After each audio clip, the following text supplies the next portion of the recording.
Welcome back again. 8.5 Force can change the shape of an object. In table 8.2, studying the effect of force on objects. So please study the table. Many examples are given to you and write down your answer for it. What do you conclude from the observation noted in table 8.2? What happens when you apply a force on an inflated balloon by pressing it between your palms?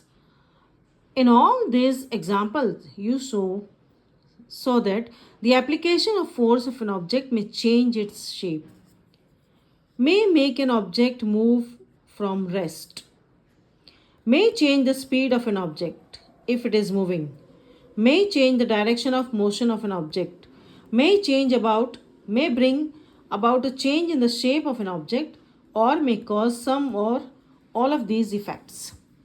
While a force may cause one or more this effect, it is important to remember that none of these actions can take place without action of force. Please underline.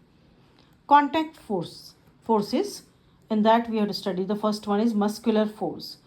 Can you push or lift a book lying on the table without touching it? What is your answer? Can you lift a bucket of water without holding it? Generally, to apply a force on an object, your body has to be in contact with the object. The contact may also be with the help of a stick or a piece of rope. This force is caused by the action of muscles in our body. The force resulting due to action of muscles is known as muscular force. Animals can make use of muscular force to carry out their physical activities and other tasks. Animals like bullocks, horses, donkeys, and camels are used to perform various tasks for us. In performing these tasks, they use muscular force. Figure 8.9. Now we are coming to the next type. Since muscular force can be applied only when it is in contact with an object, it is also called contact force. Now we come to friction. Recall some of your experiences. A ball rolling around the ground gradually slows down and finally comes to rest. When we stop pedaling a bicycle, it gradually slows down and finally comes to stop. A car or scooter also comes to rest once its engine is switched off. Similarly, a boat comes to rest if we stop rowing it. Can you add some more such experiences? So, the force responsible for changing, please mark it, state of motion of objects in all this example is the force of friction. It is the force of friction between the surface of the ball and the ground that brings the moving ball to rest. Similarly, friction between water and boat brings it to stop once you stop rowing. The force of friction always acts on the moving objects underlined, and its direction is always opposite to the direction of motion. Since the force of friction arises due to contact between surfaces, it is also an example of contact force. See activity 8.6 non-contact forces. So let us see what is non-contact forces.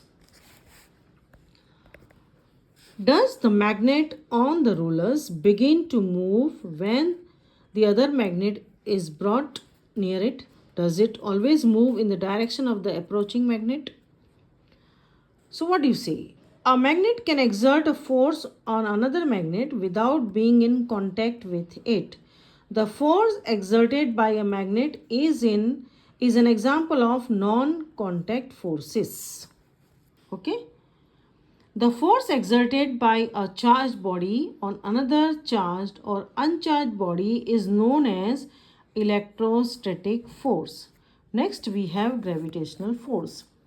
You know that a coin or a pen falls down to the ground when it slips off your hand. Leaves and fruits also fall to the ground when they get detached from the plant. So why is it so? When the coin is held in your hand, it is at rest. Okay? As soon as it is released, it begins to move downwards.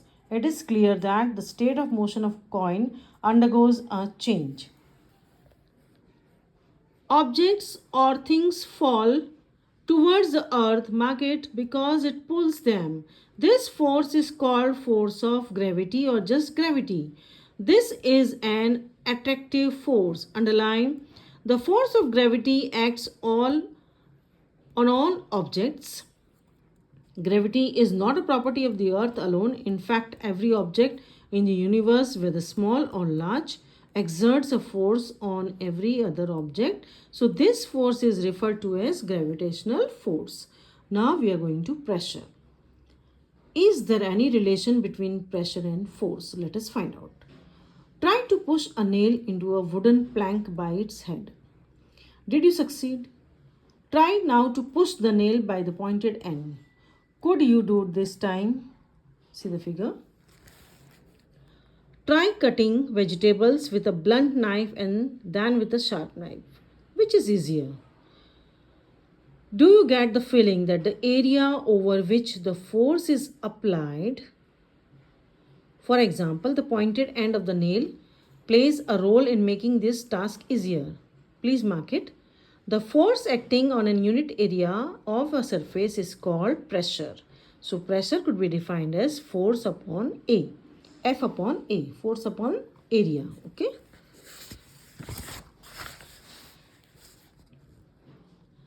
Area is in the denominator in the above expression. So smaller the area, larger the pressure on the surface of the same surface. Now pressure exerted by liquids and gases. So you can see the various activities which are shown here. Activity 8.9, 8.15. Can you say that liquid exerts pressure on the walls of the container?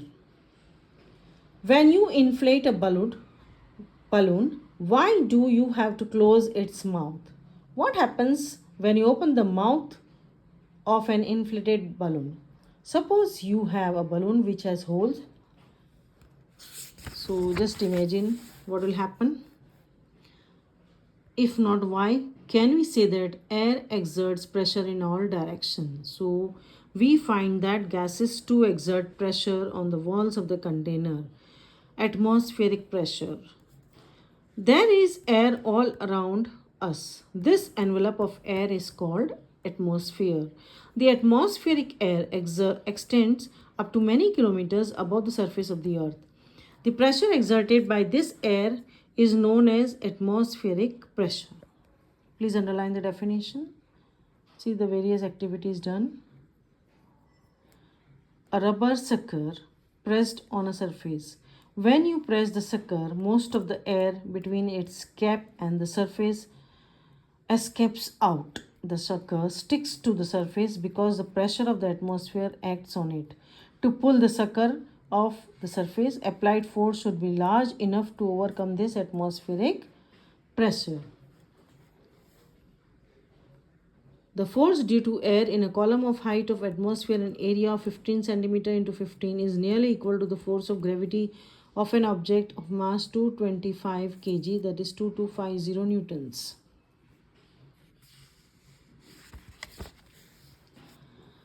Now we have come what we have learned. Let us see the summary of the chapter. Force could be a push or a pull. Force arises due to the interaction between two objects. Force has magnitude as well as direction. A change in the speed of an object or the direction of its motion or both implies a change in its state of motion. Force acting on an object may cause a change in its state of motion or change in its shape. A force can act on an object with or without being in contact with it. Force per unit area is called pressure. Liquids and gases exert pressure on the walls of their containers.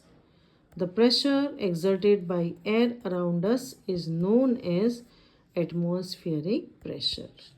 So now your turn to read the chapter again and find out the answers and write down in the notebook neatly. Okay.